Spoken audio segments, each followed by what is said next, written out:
Ave Regina, Mater misericordiae, vita dulcedo, estes nostra salve.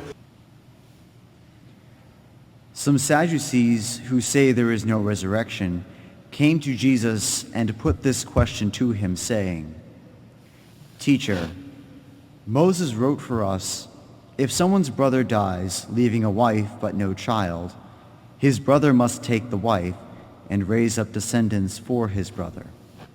Now there were 7 brothers. The first married a woman and died, leaving no descendants.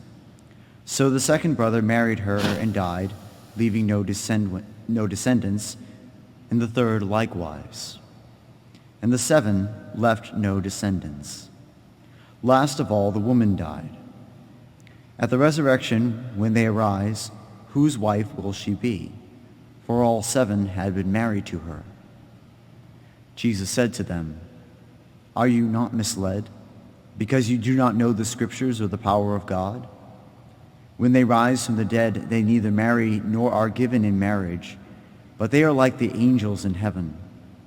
As for the dead being raised, have you not read in the book of Moses, in the passage about the bush, how God told him, I am the God of Abraham, the God of Isaac, and the God of Jacob. He is not God of the dead, but of the living. You are greatly misled. The Gospel of the Lord.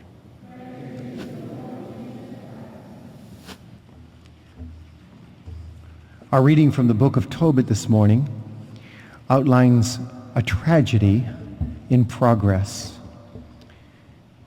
Both Tobit and Sarah are victims of ancient Facebook persecution.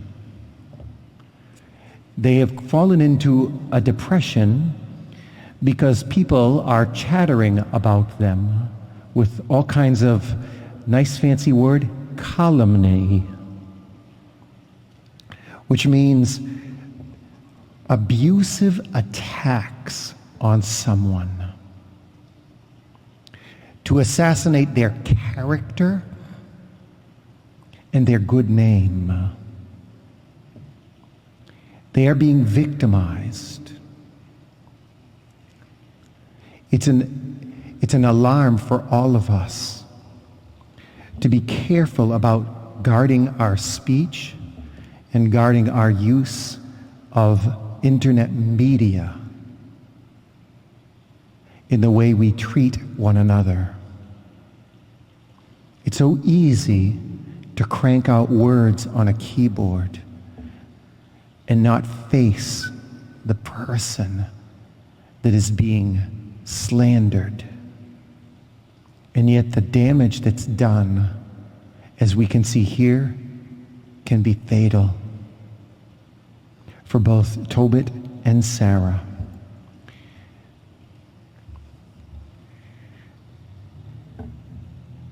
Thank God that Tobit and Sarah have their faith, because they turn to God in prayer in the midst of the depression, in the midst of the chatter of calumny that is being leveled on them.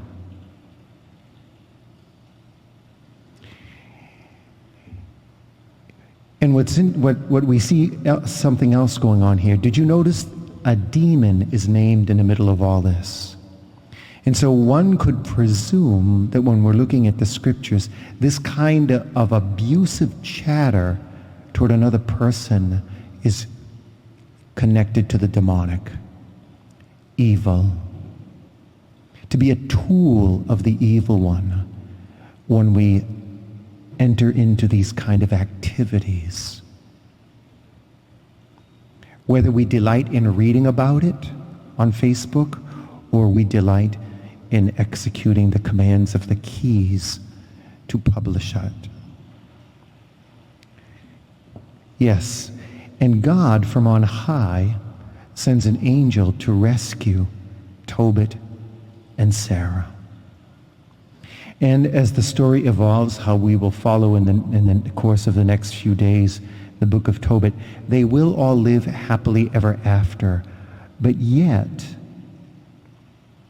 they have to undergo this tribulation at the hands of uncharitable and even evil people, which gives us a warning sign about how we must be careful in our use of media and our care for one another.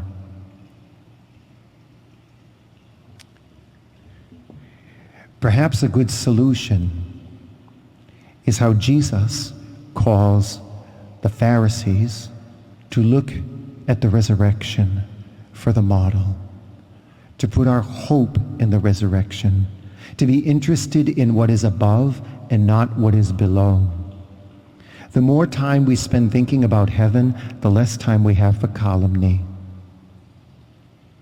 The more time we spend praying and asking for God's mercy to preserve our soul and our body for resurrection, the less time we have for slanderous activities.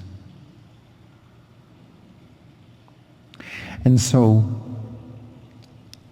we are left this morning with a choice: to be people of the resurrection or to be people akin to the demonic. We all know what happened to Lucifer. We cannot allow that to happen to ourselves. And so we must flee to Jesus. And that's why we receive reconciliation. That's why we come up for Eucharist. That's why we're careful to live a life in the virtues, so that we can continue to seek what is above and not settle for anything less than the glory of the living, risen Jesus Christ.